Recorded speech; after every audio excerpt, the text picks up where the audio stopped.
ago, our fathers brought forth on this continent a new nation. Hey everyone, welcome back to Things You Should Know, Civil War Battles.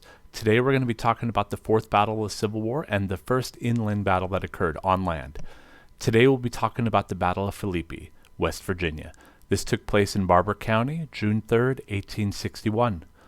In April 1861, George Mcclellan returned to the U.S. Army after working for 4 years for the railroad industry. He was commissioned as a Major General on April 23rd and took command of the forces from Ohio. He took his forces into western Virginia to secure 3 vital railroad turnpikes. In addition, if McClellan wanted to make a move on the Confederate capital Richmond, the railroad stations would make an excellent base to move.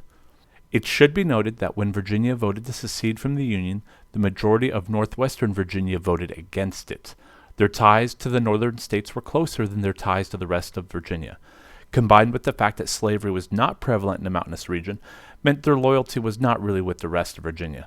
This is important as West Virginia would later officially break away from Virginia and in 1863 become part of the Union as its own state.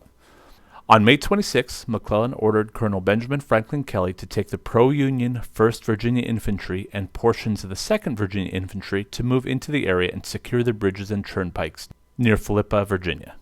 It should be noted that these units were made up of pro-Union citizens of Virginia, even though Virginia itself seceded from the Union and is one of the biggest proponents of the Confederacy.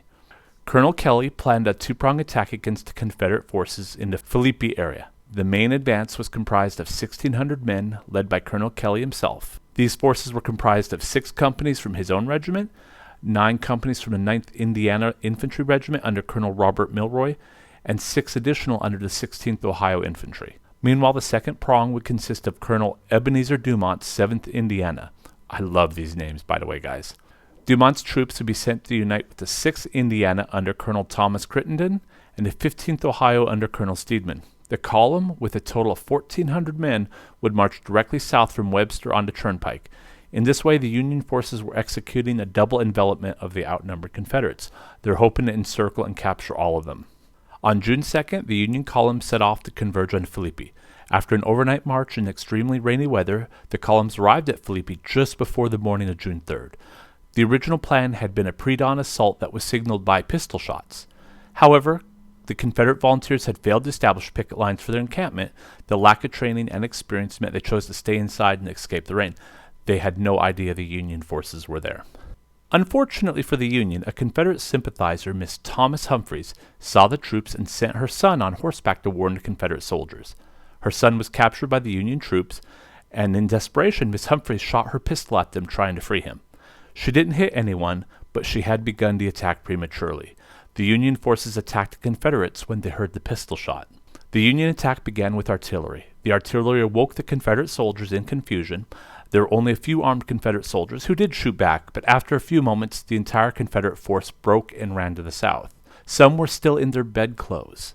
Journalists that were accompanying the Union Army referred to this as the races at Philippi. Colonel Dumont's soldiers entered the town from the bridge.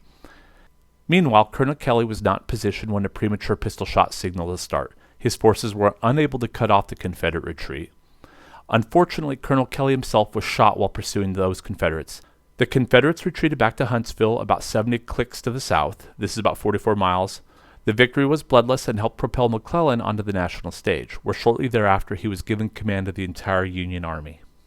After a few days later, in Wheeling, Virginia, pro-Unionists at the Wheeling Convention nullified the original Virginia Order of Secession and named Francis H. Pierpont as governor of what would become West Virginia.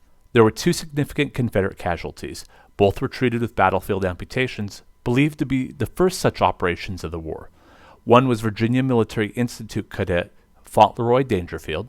The other Confederate was James E. Hanger, an 18-year-old college student. After recovering and being released, Hanger returned home to Virginia. He made an artificial leg from barrel staves with a hinge at the knee. His design worked so well that the Virginia State Legislature commissioned him to manufacture the Hanger limb for other wounded soldiers. After the war, Hanger patented his prosthetic device and founded what is now the Hanger Orthopedic Group, Inc. As of 2008, Hanger Orthopedic Group is the United States market leader in the manufacture of artificial limbs. It's funny how history follows us through.